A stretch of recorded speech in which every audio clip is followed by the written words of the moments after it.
Great. So I think without further ado, I'll just welcome everybody, and we'll pass it over to the CMF team. So I hope I have everyone's titles right. We might have had a little mix up in the titles, but we've got Mireille Darvaux, who's the Director of Content at the Canada Media Fund. We have Sean Bryan, who's the Deputy Director for Telefilm Canada's CMF Program Administrator. Yeah. And then That's right. Caroline Chopra, Deputy Director, Portfolio Management, CMF Program Administrator. So thank you all so much. And I'll hand it over to take it away. We're going to have a presentation and then we'll have a Q&A. You can pop your questions at any time into the chat. I'm going to be monitoring the chat. And then I'll ask questions, or if you want to raise your hand after the presentation, we can also invite you to ask your questions live. Please keep it short so everyone has a chance, and then yeah, hopefully get through everything. So over to you, Caroline. Thank you. Thank you, Sarah. Actually, Mireille. So I'm going to start, and Caroline and Sean, which unfortunately his camera is not working, but he will be joining us as the voice of our team at Telefilm, administrating those programs for the CMF. So just to walk you through globally the changes before we deep dive into the documentaries changes, which is really why we're here today. Caroline, we can look at the first, we'll go through the program changes. Of course, like Sarah told you, questions and answers will be provided. The program budget. I just wanted to share a bit about the program budget because there's a decrease this year, as you all could see. Unfortunately, like we had to make some difficult decisions because of the substantial decrease of all the contributions that are given to the CMF, and we decided to not reopen some of the programs, but we're supporting in other ways. So we tried to be really creative, even though some programs are not returning. We're trying to be really creative. For example, the early stage development program. I remember, I think I was here last year to present the changes, and we added last year the documentaries in the program. But this year we decided not to reopen. It was this a program that was not very successful to go to the production stage, but we're supporting documentaries a lot and many ways actually. So we think it's going to be a better support probably for the community. So the decrease in the POV, if I can just share a little bit about the program specifically, the POV program, we had to cut like all the programs a small amount, but it is important for the program. So it's around $750,000 globally, English and French. So that's a cut that we made. We had to do cuts all over our programs, but we'll see how it goes. We're gonna try to make the best out of it. So thank you. And if you have more questions on the budget, we'll be able to answer them today or by email, no problem. So we decided to restructure a bit our programs, and we have there's a lot of things that are happening in our industry at this moment, and we wanted to be prepared for anything. We had for many years a convergent stream and an experimental stream. So we now have only a content. So content is divided in three pillars, I would say.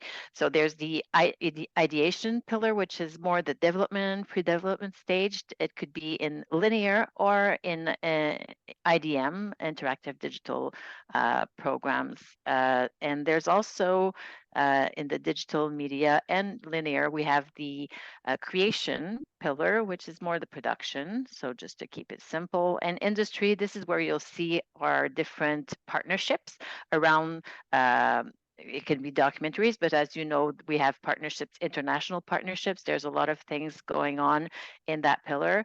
And if you're not registered already to our newsletter, really, it's an important thing to do to stay to keep, track of the new partnerships that we may open during the year, because we try to have new possibilities during the year, and you'll see it in our newsletter. So we can look at the revised guideline formats. For those who are familiar with our guidelines, we now have like four documents that to be consulted. We have core guidelines, which are more the rules, the main rules that apply for that applies to different programs, and the specific program guidelines. For example, if you're working with the POV program, well, we have a smaller set of guidelines and to be consulted with the core guidelines.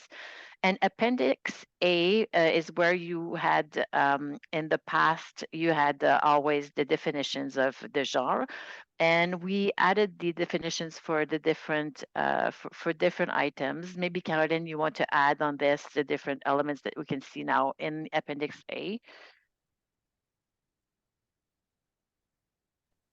I wanted to unmute. Yes, so this year Appendix A in the past was mainly the 3 years and the 4 genre.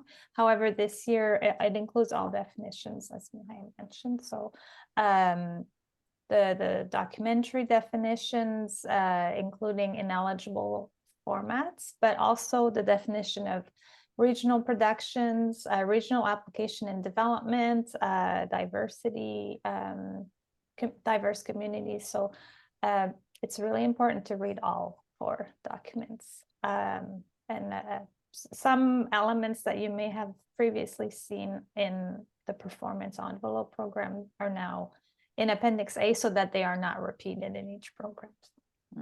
And there's also the Appendix B, which are the policies, the business policies. So I guess this year you'll be interested in the PFCO changes for documentaries, and also there's a new chapter that was added for the triggering Canadian distributor. So you have 2 elements that main elements to look at that are very new.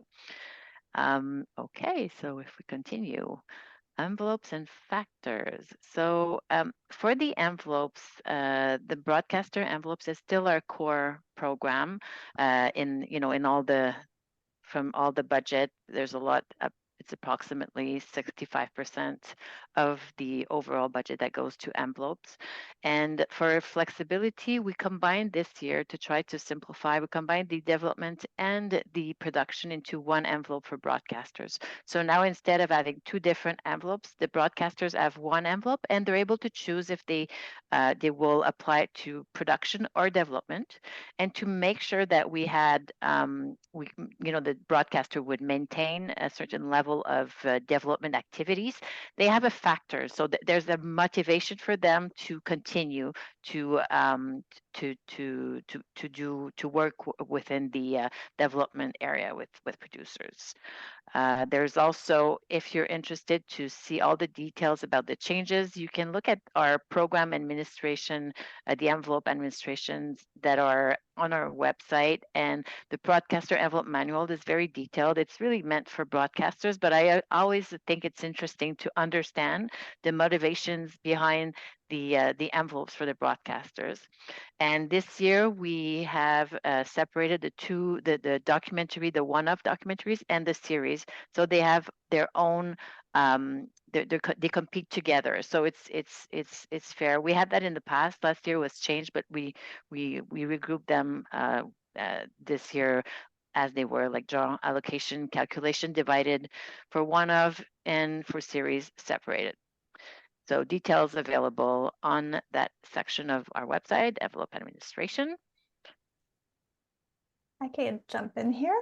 Yeah. One of the new factors for the broadcaster envelope calculation that will, it applies to projects from this fiscal year, so 2024, 2025, but it will affect the calculation of the broadcaster's next fiscal year. It's the international participation factor. And so our team at the CMF PA at Telefilm will identify for the CMF projects that have a distribution advance towards international territories, or a license from a foreign broadcaster, as well as international co-production that have a preliminary recommendation from the COPRA office at Telefilm, so that those projects will be counted in the calculation of the broadcaster's 2025-2026 envelope as international exploitation of our Canadian content is becoming more well, important. It's always been important, but now it's actually a factor in the envelopes. So again, to incite broadcasters to work with foreign broadcasters and or to trigger international treaty goals.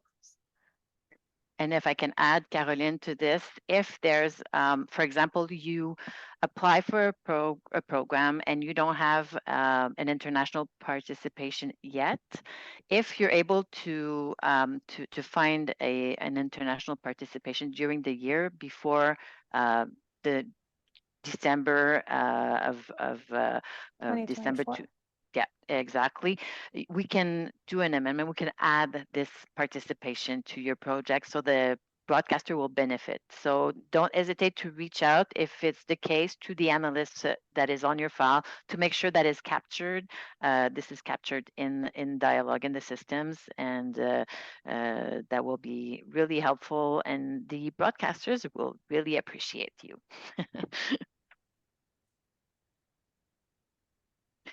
Increased flexibility. So we're just trying to be more flexible.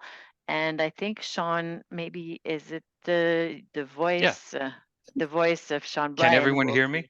Yes. I apologize again for the technical issues that I'm having today, so you'll just have to rely on my voice. So one of the elements of flexibility that Mireille was touching upon is the expanded market trigger. This is a concept that was tested last year in selective programs, but has now been expanded to all of the CMF's linear programs. And that's the idea that a Canadian-owned and controlled distributor can now contribute to the eligible triggering threshold, as long as a Canadian broadcaster is also involved in the project. So you can now use your advance from an eligible Canadian distributor to contribute towards threshold, but this has to be for international rights only. And it's going to be a good opportunity for you to get to know our new document, the distribution agreement form, which we affectionately refer to as the DAF. Has to be signed by your Canadian eligible distributor as well as you, where you're essentially aligning yourself with the concepts outlined in all of the guidelines. The Canadian broadcaster, if the Canadian broadcaster is contributing from their envelope to your project, though, the license fee from that broadcaster has to be the larger share. However, if there's no envelope, if you're only requesting financing from either an incentive or a selective program like POV that's coming up, the distributor advance can actually be the larger share contributing towards threshold. So I think this is something to help really the documentaries. We had a couple of documentaries that were not able to find broadcasters during even if they were selected during the POV program, for example. And this, if you're able to get an international distribution advance, sometimes it's a small advance that will make the difference to reach the threshold. So we're really happy that we're able to have them now. The largest could be from that documentary, those international rights. I don't know if you've said, Sean, that if there's an envelope in the project. Yeah, yes, I mentioned that. Perfect, yeah. Perfect. Thank you. So that's it for this and one. And just to add one point, we don't have a published list of eligible Canadian distributors. So if you're speaking with a distributor, they are likely aware if they are CMF eligible or not. And if you're still not sure, you could email Sean or I, and we'll verify our list. But it's not a published list. So ask your Canadian distributor if they are considered eligible for CMF purposes to trigger, and let us know if you have further questions. So we're continuing to support equity, diversity, and inclusion. That's also very important for the CMF. And last year we introduced the narrative positioning. There's an attestation, and there's also a part of the evaluation that we were considering the narrative positioning statement. And the evaluation was on 10 points for that section last year. We decided to change that a little bit because we saw it was difficult it's really something that it's not objective sometimes so we tried to make it more objective by allocating points specifically to teams and also to consider any elements that would be part of the creative that could make a difference without giving points, but we will consider it during the evaluation to represent. Actually, it's the idea is to represent the Canada that we have right now, and if we're able to have more communities engaged, this is always good. But any documentary doesn't necessarily meet, and there's no need. We also have the possibility to have a sustainability plan, which is more to have, if you want to have a set that is more green and you have some elements that are done, well, we'll give you some points during the evaluation, and these points we'll need a report at the end of your production to confirm what was done for the sustainability plan. Sorry. All good. Other program changes. Okay, so for documentary specific to French language documentaries, the license or the eligible threshold, the requirement change for feature length documentary, 75 minutes or more, it's 10% or 60,000 per project. So we look at the total budget, we calculate 10%, and if 60,000 is less than 10%, then your threshold is 60,000. So the lesser of 10% or 60,000 for feature length documentaries, and it's 15% or 60,000 for one-off documentaries. One-off documentaries are normally like a 47-minute runtime, 60-minute broadcast. But we also finance 30-minute one-offs, but yeah, so the threshold would be 15% or 60, whichever is less. Exactly. That's a nice change. And for the POV, what we saw last year, actually, we introduced last year the 1 hour $60,000 threshold for envelopes. We saw a significant increase in the French market of the budget. So we're really happy about that because it was difficult. From what we heard, it was really difficult for broadcasters to give more license to documentaries, and so we want documentaries to have the budget that they should receive, and so that allows the budget to continue to grow and to have my colleagues, for example, from SODEC, Joanne Larue, to be included in this financial structure without leaving the CMF on the table because you're not meeting threshold. So we extended to the feature film this year, so that's really the why behind, and to have higher budgets. So we saw a difference. We're just hoping it's going to continue on that level. So the policies. Different elements, like Sarah said in the introduction, the letter sent every year. There's a lot of elements. We listen and we try to, when we're able to, address the elements suggested. So the documentary footage that was captured or used during the development that is called a non-broadcast demo was something that it was supposed to be non-broadcasted. So the images in a documentary that you shoot in development usually is because you need you have your research, and sometimes it's a character that is essentially available only during that period. So it didn't make any sense to not allow that broadcast of that demo. So those images actually are able to be used for the production. We just want to make sure that if it was paid during a development, it's transferred into your cost in development into your project, but we don't have them also as a footage as an extra. So you received payment from the CMF once, and we're expecting that is transferred, but not additional money is Charged to the production. charged. Exactly. Thank you, Carol. Also, the travel flexibility, reasonable travel costs for the documentary producers can now be included in the section B of the budget. That's something that was asked for a very long time. Sarah, I'm looking at you. Yes.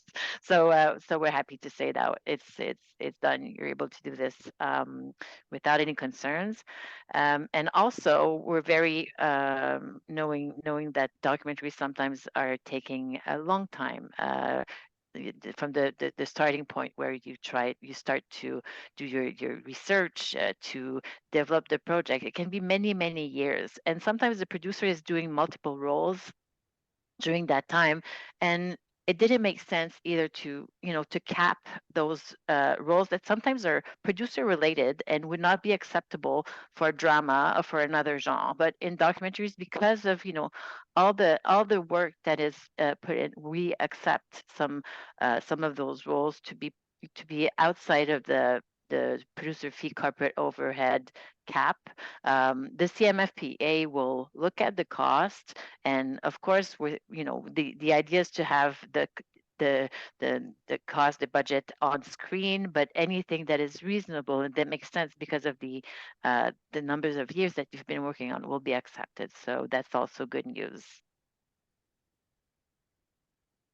And for producer fees and corporate overhead, I know also Sarah was a big advocate for to have higher possibilities.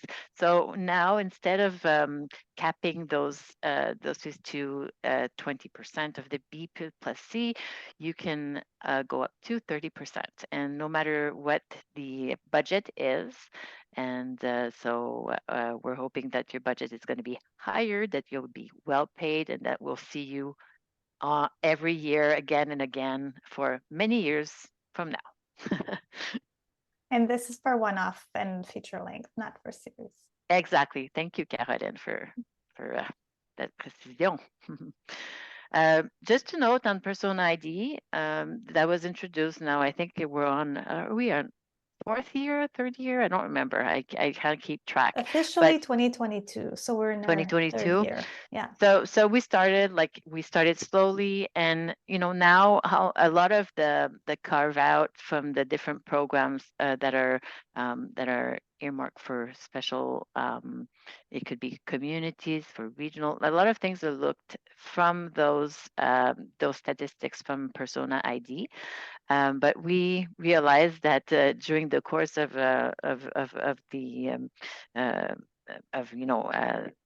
development of the Persona ID, it was not possible for an account to be deleted by the person who created the account. So now it's possible. The account can be deleted. There's an address, and I think this will be available in any case. Sarah will share, so you can write to enregistrement enr@telefilm.ca. So this is really the program administrator, and they will delete the account if it's something that someone wants to do. And for transparency also, if someone is using a Persona ID number, there will be an email that will be sent to that specific person when an application is in. So for example, you're applying at the CMF with a documentary, and your filmmaker gives you a Persona ID number. Once you'll submit your application, the person attached to that Persona ID number will receive an email saying your number was used for the application, that the title of the project, and so that will help them to know where their number is used, and to make sure that's very transparent for you and for them and for us. So that's new. And for it's this year. for producers, writers, and directors, because the policies and the points and the team scores and parity is for those three positions. Absolutely. By key role, that's what we mean. So that's it. And like everyone, artificial intelligence is part of our lives. So the CMF has introduced a set of AI guiding principles that you can see on our website. So we're just trying to make sure that people are conscious that AI is there to use it responsibly with transparency. And at the end of a project, if you used AI for, it's mostly generative AI, we just want a disclosure, like a form will be available to disclose why did you use and what was used to generate some of the content. It's important to know what's that's happening. The new generations are used to it, but it also means that underlying rights, they must be owned by the producers. So it's always a good way of making sure that, okay, we're conscious that it exists, and we're not going to do anything with it now. We're not going to follow up. We just want people to recognize that it's there. If you're using it, please disclose any generative at the end, and we'll be happy, and we'll see how it's going, and we'll continue to follow the industry like everyone else, and this will evolve. Of course, it's going really fast, as you know. Just So- maybe before we jump into the questions, I could just speak briefly about our coordination team. Absolutely. So as you may know, Telephone has 4 offices, and we administer the CMF program. So all the day-to-day and the application process and the contracting and the payments come through Telephone, but we are a dedicated team just responsible for CMF programs. And this general email address goes to our coordination team, which is really the front line. They can help with questions about guideline interpretation, about dialogue enrollment. They could speak to you about like how to fill out your app form. What do we mean by certain fields? What would we like to see? And when there are questions that they're not sure of, they always, bring in an analyst or a deputy director like Sean and I into the conversation. So please don't feel shy to contact our CMF PA coordination team, and then we can, work together, work your questions together, and help you build a strong application. Merci. So Thank Sarah? you all so much. Again, it's really exciting to see all these changes. A lot of them we've been asking for years, so thank you again. Obviously one of the big question marks is around the distributors. Actually, before I go in, I just want to say, s'il y a des francophones dans la salle, n'hésitez pas à poser vos questions en français. Tout le monde ici est francophone. On va faire la traduction bilingue le mieux qu'on peut. So the distribution, I guess, just to take a step back, so for the telefilm theatrical documentary program, and I think we can maybe just stop screen share. Yeah. Maybe we can have our faces go back to yeah. big. Okay, great.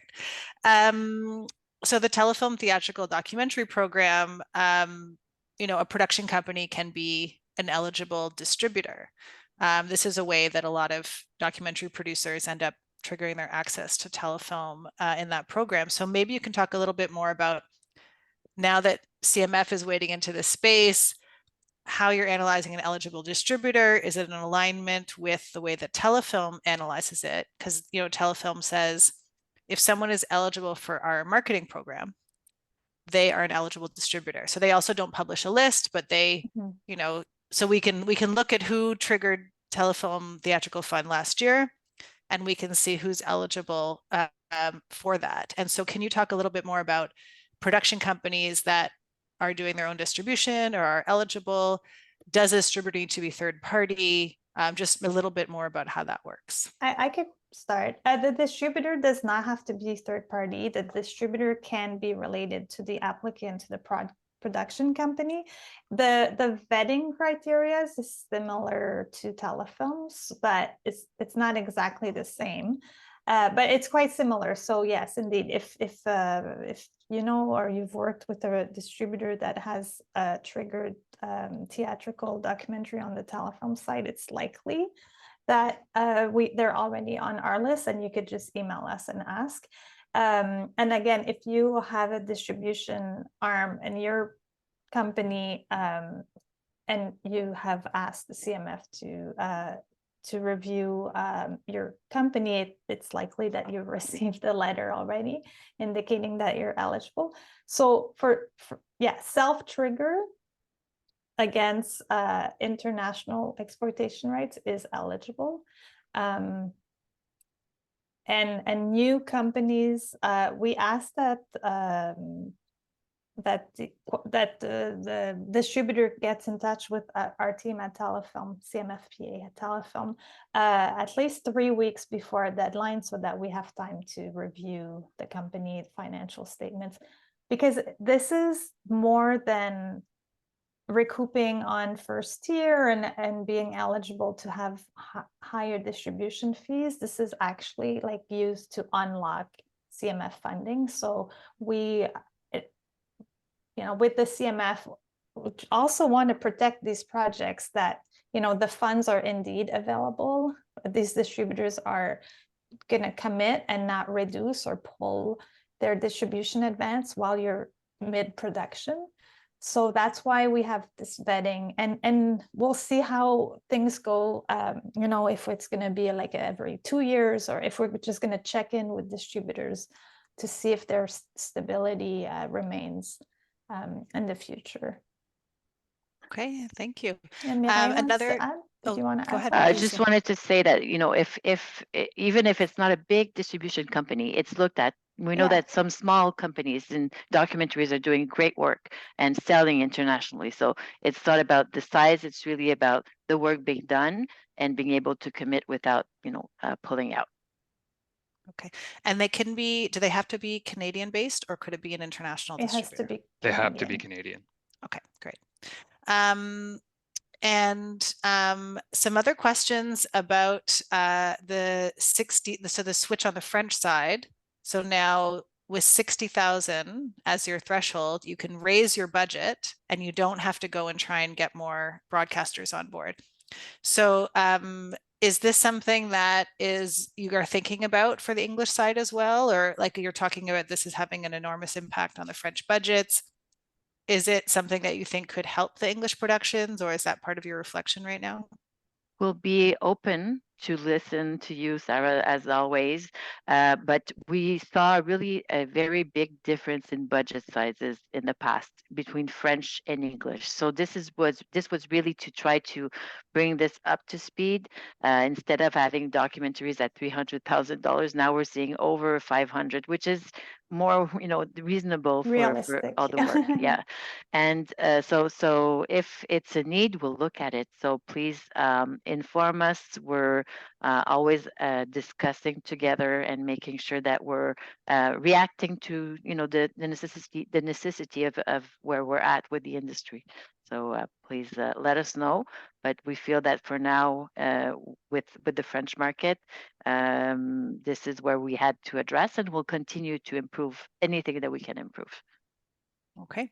I have a specific question about the DM line 85. So the digital media line 85. So is that factor into the threshold calculation is the question? Yes, it's one big production budget, and line 85 is similar to line 70, where just line 70 is our traditional unit publicity costs, and line 85 would be specific to digital discoverability efforts, but it's all one big budget, and we don't carve out those costs. And with no convergence obligation anymore, we see less and less. And I think if you're able to do something great, we're happy to support you and have this line 85 with, it could be as nice as a podcast. We saw some great documentaries last year with a podcast financed and supported through that line 85. So we're there if needed, but it's part of the calculations. It's one project. Okay, and thank you for removing the convergent. I think from a lot of doc people, that was a great move to remove that obligation. Okay, and in terms of applying, so for obviously the envelope system is still broadcaster led, but for the selective programs, what can people apply to if they don't have a broadcaster or a distributor? Though, like where, I mean, I know for POV you can apply without, but you need your thresholds. Maybe you can just talk a little bit about people who are applying without for the selective programs. I can speak to that specifically about the Absolutely. POV program. So like you mentioned, Sarah, all of the CMF programs require a broadcaster contribution, whether it be a selective envelope or an incentive. POV is the only program where at application, you're not required to have a broadcaster right off the bat, but you do generally need to confirm one in the January range by the end of the fiscal year. The advantage though this year with POV is if you're only applying to POV, your distributor can help take the majority share towards meeting threshold. So you can have a smaller license fee from a broadcaster and compensate with that distribution advance in order to trigger in that program. But across the board, all of the programs require a broadcaster presence. Okay, thank you very much. And so there's a slight reduction that you talked about in the overall POV envelope. So do you imagine you'll be doing less films, or how do you see that playing out? I guess were most films using that max 49%, or what is your sense of how many films you might be able to support this year?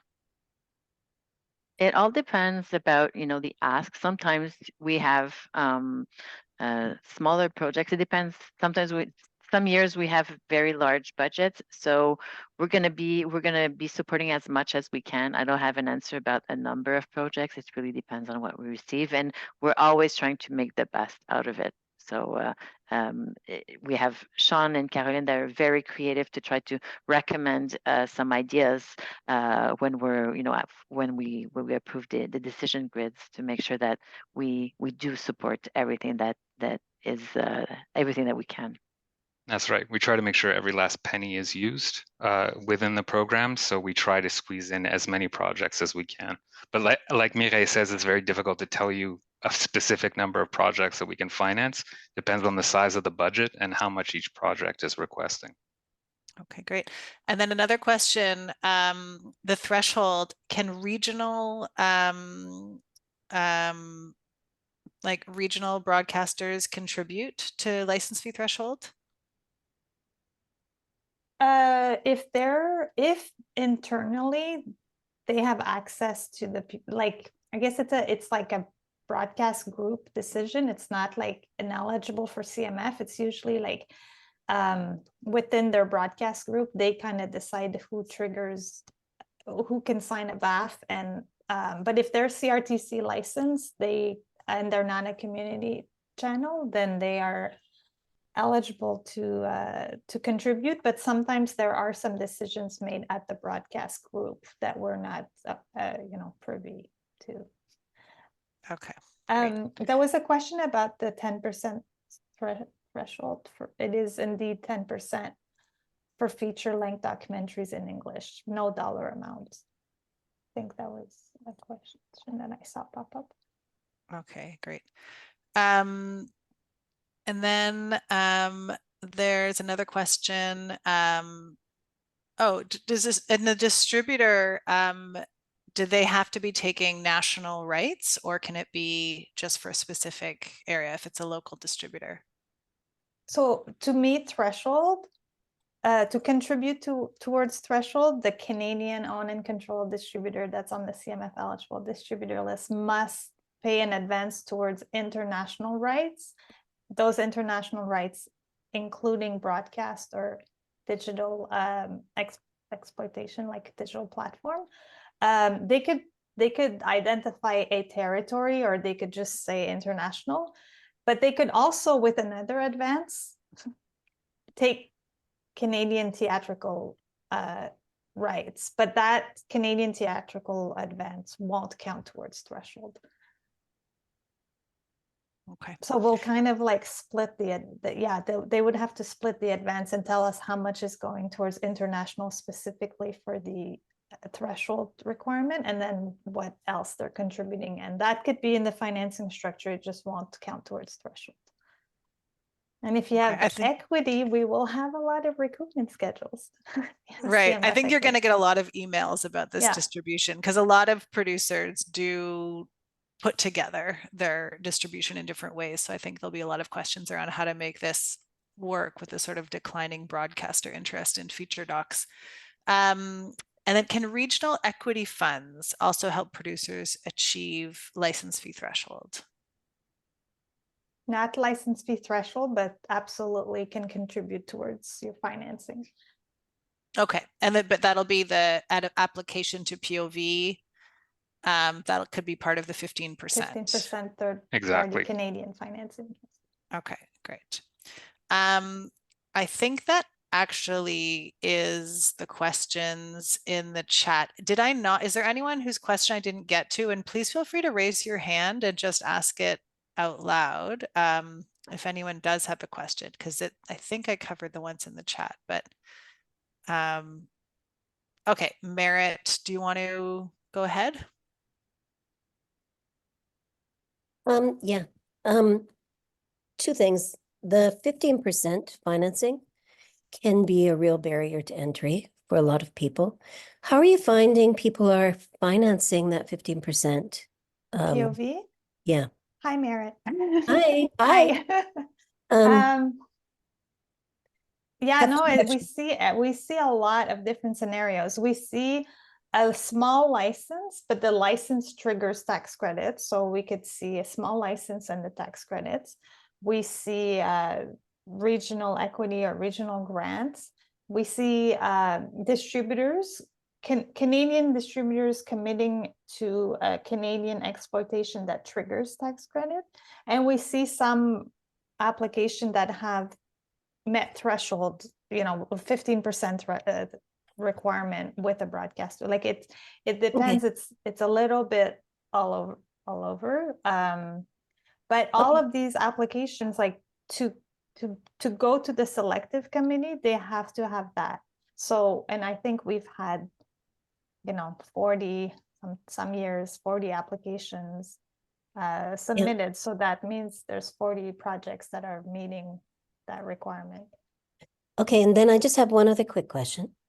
And that is, we're finding that, we often can meet threshold, but then a lot of our documentaries make pre-sales and the budget increases after we start production and after we contract. And then the ability to actually increase the threshold with the Canadian broadcaster, this is a very, very common thing for documentaries budgets not to be locked when they contract, but to, increase. Is there a possibility that CMF would consider, once it's contract, the threshold that's reached being sufficient and allowing us to increase the budget after that? Has that been discussed? It's something that we're looking. It's important to declare so that we can see those numbers coming in with our data. So not to wait until phase 2. We're very flexible. We don't want to, we want to support you. So don't be afraid to disclose the information, and we try to find solutions together. I think the dollar cap was a bit to address, in the French market, those budgets that were, when we had SODEC coming on board, it was getting higher, and they weren't able to get more licenses from the broadcasters. So if this is something we need to look at, we'll be really open, and please feel free and don't be afraid to reach out and to let us know what is, where is the, how can we support and help more to get your budget higher, because this is how you get your project the quality that is needed, and this is how we want you to be supported.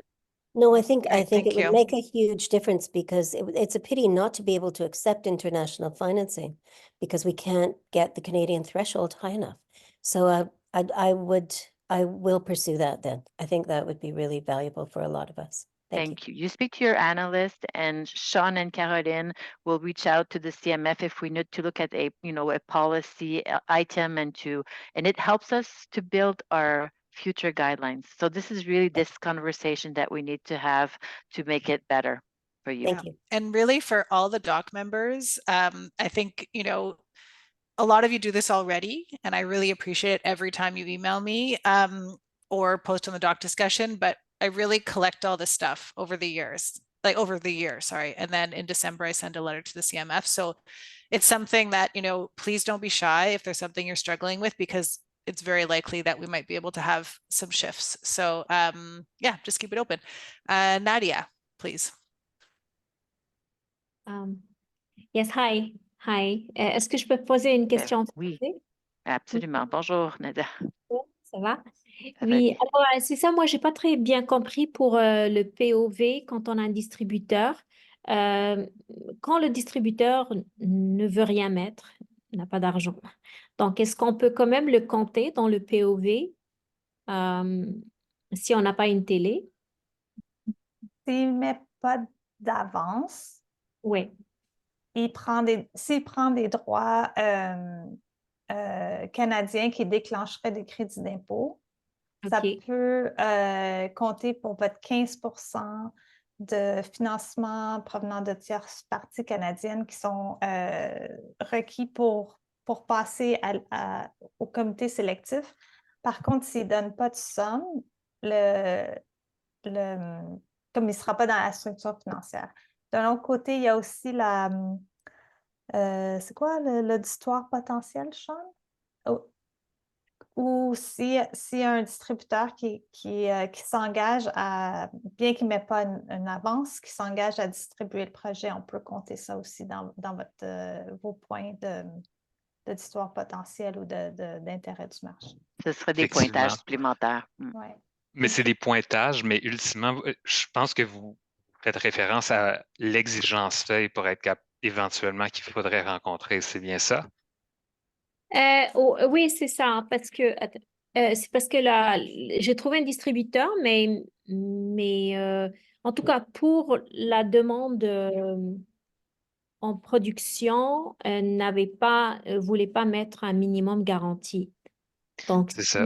Fait que, comme Caroline dit, ça vous permettrait à la porte d'entrée pour passer au comparatif, ça vous permettrait justement de rencontrer l'exigence de financement de 15% via des parties tierces, mais il va falloir, d'ici la fin de l'année financière, rencontrer l'exigence seuil, soit via une entente de licence d'un télédiffuseur ou une combinaison d'une entente de licence et une avance de distribution d'un distributeur canadien admissible. OK. Mais le POV vous permet à la porte d'entrée de ne pas avoir ces facteurs-là en place. Vous avez en fait jusqu'à la fin de l'année financière pour finaliser ces ententes. OK, parfait, très bien. Merci beaucoup. Okay, and I just put a little rough live translation in the chat for anyone who wanted to understand that exchange. I really think that this distributor, I mean, it's like a bit of a trial this year. So I think that we'll all just keep really careful tabs on how that's working. We all know that there's not a lot of distributors that are interested in feature docs. And that also the broadcasters do tend to take all of the digital rights, making it a really unprofitable space for distributors to step into. So I think there are a lot more production companies that are trying to grow their capacity to distribute and get funding to be able to then hire a theatrical agent, hire an outreach producer, have festivals. Like that seems to be where a lot of people are heading into, because it's so hard to get a distributor who's going to really run with your project. So especially if you have a broadcaster, right? So that's such a tricky terrain to negotiate. But I think this will be a really great experiment to see how it works. I know it helped some of the POV projects close this last year. So that was, obviously like a major reason why we're getting into this space. So yeah, is there any other questions with Sean, Mireille, and Caroline? It's a great opportunity to just, even if you have something specific to your project that you think is like you're totally alone on an island with, very likely that someone else is having the same problem. Sébastien. In the chat. Vas-y, Sébastien.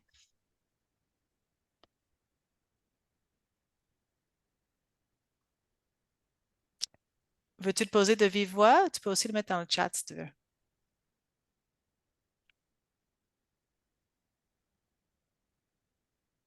Okay. While we're waiting for Sébastien, we'll have another question. Can you confirm if it's too late for a producer to come in as self-distributor, if they can prove they have the funds? Nina, can you pose that out loud, please? Sorry to put you on the spot. That's okay. You were mentioning that it's possible for a producer to come in as a self-distributor, if they can guarantee that they have the funds to contribute. Well, okay. What we said was that a related distributor can, like a company that has done distribution company activities, like going to markets and has yeah. So it's related. It's normally not the same company as the Prodco. Okay. All right.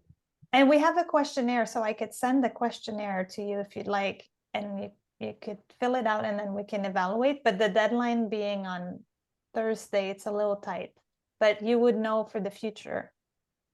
Right. If you're interested, I could send it to you. Yes, I would appreciate that. Okay. Thank you. And I have just a clarification question.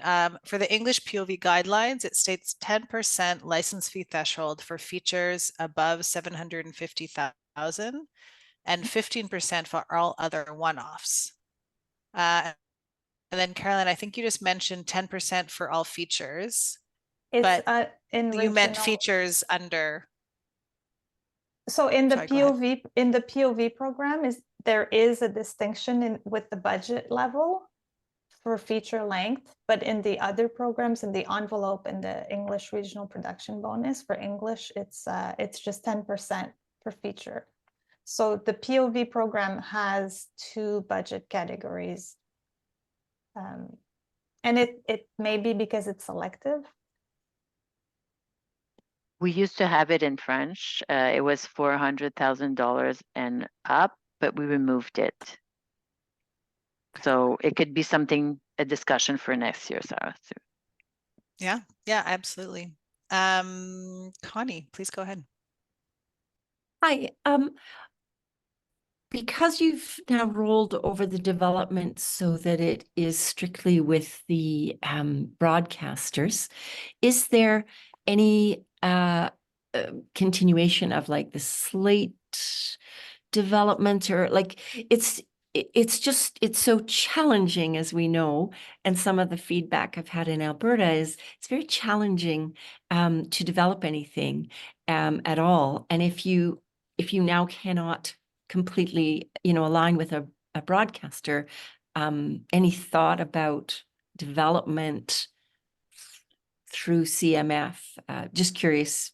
Yes, absolutely. We started the Slate Development Pilot Program was started with documentaries and children and youth, and we did support a lot of companies last year too. Like actually, documentaries are selling really well, so that was really great tests. We discovered that it's really sustainable to support. So this is possible if you qualify to have potentially. We're going to reopen next fall another year for another year. The other programs, I think, Caroline, maybe you can talk a little bit more about the other programs where there's access possible depending on different elements.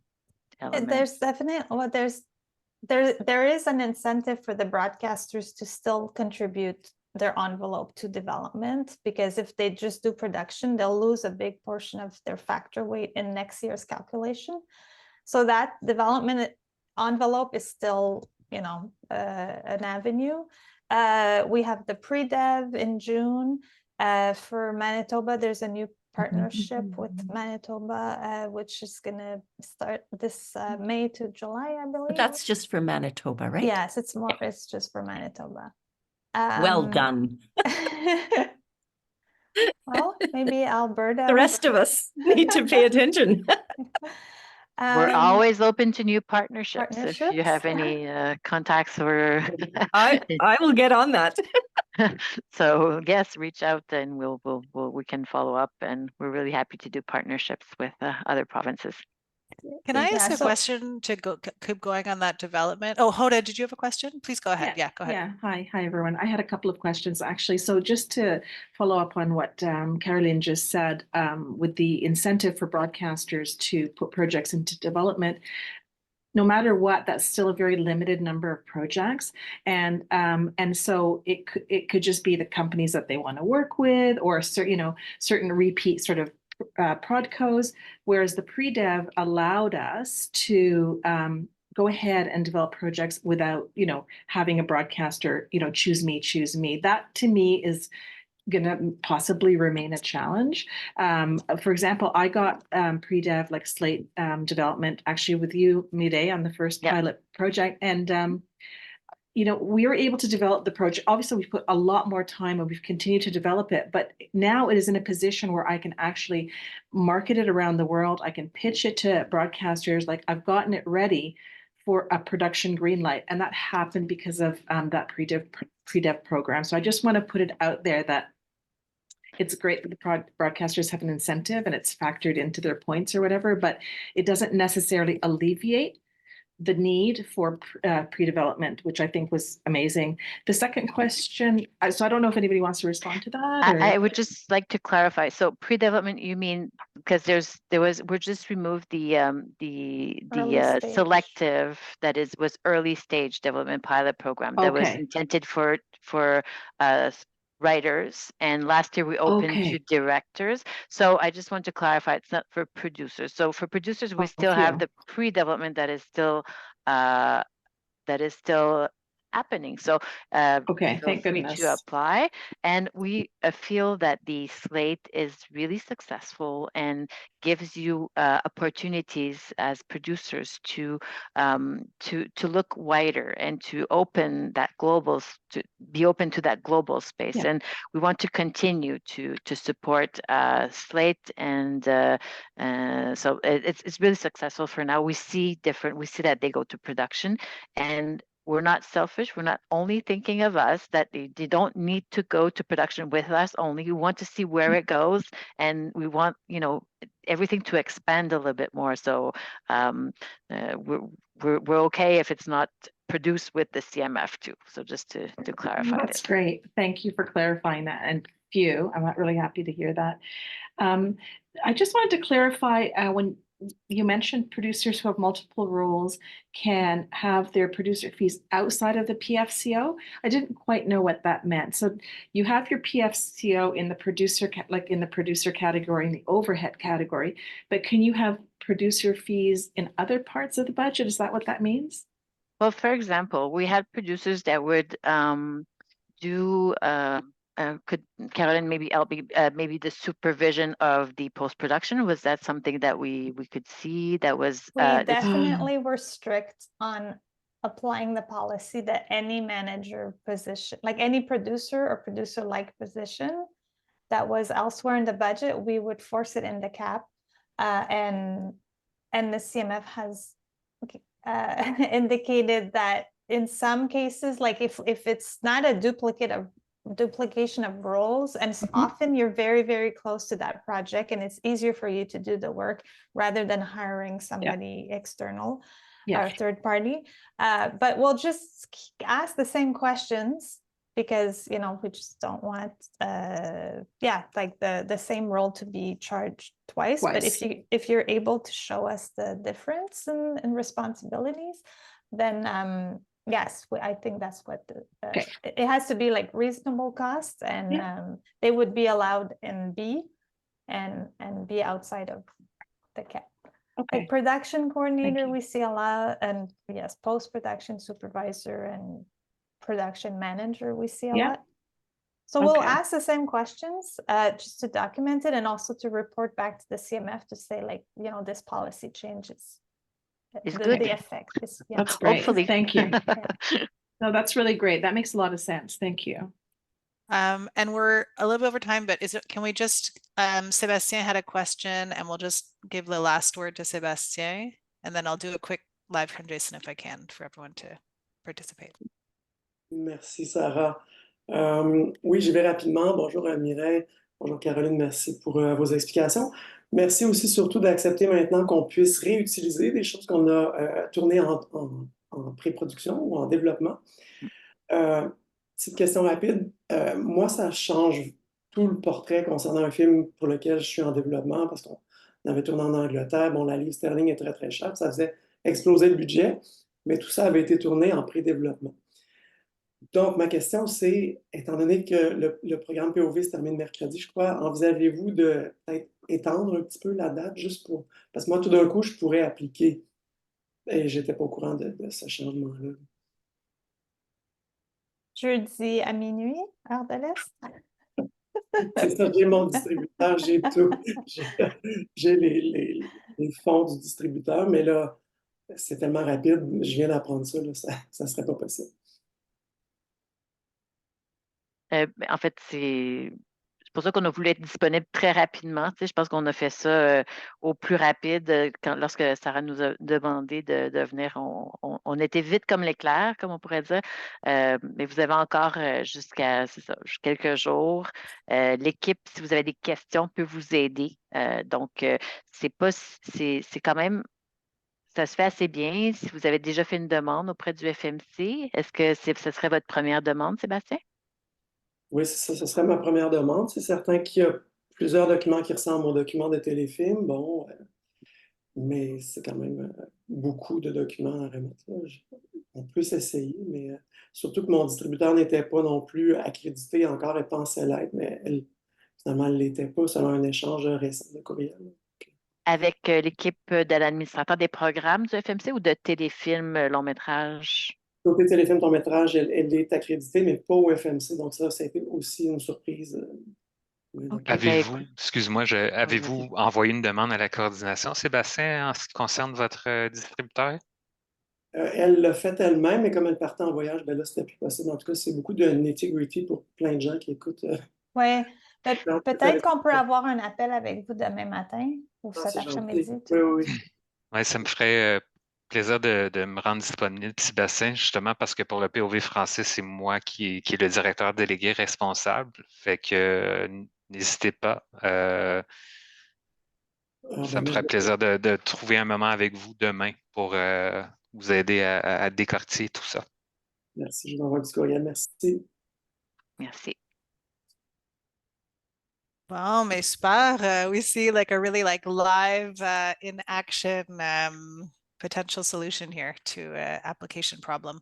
And Sebastien, also like please don't hesitate. If there's anything, you can reach out to me as well, and maybe I can connect you to another producer who could help facilitate the application in some way. We have all kinds of veteran producers who are happy to offer some mentorship hours. I did this for a filmmaker for the telefilm application actually last month. So yeah, just please reach out, or maybe I can be of help. So we'll see.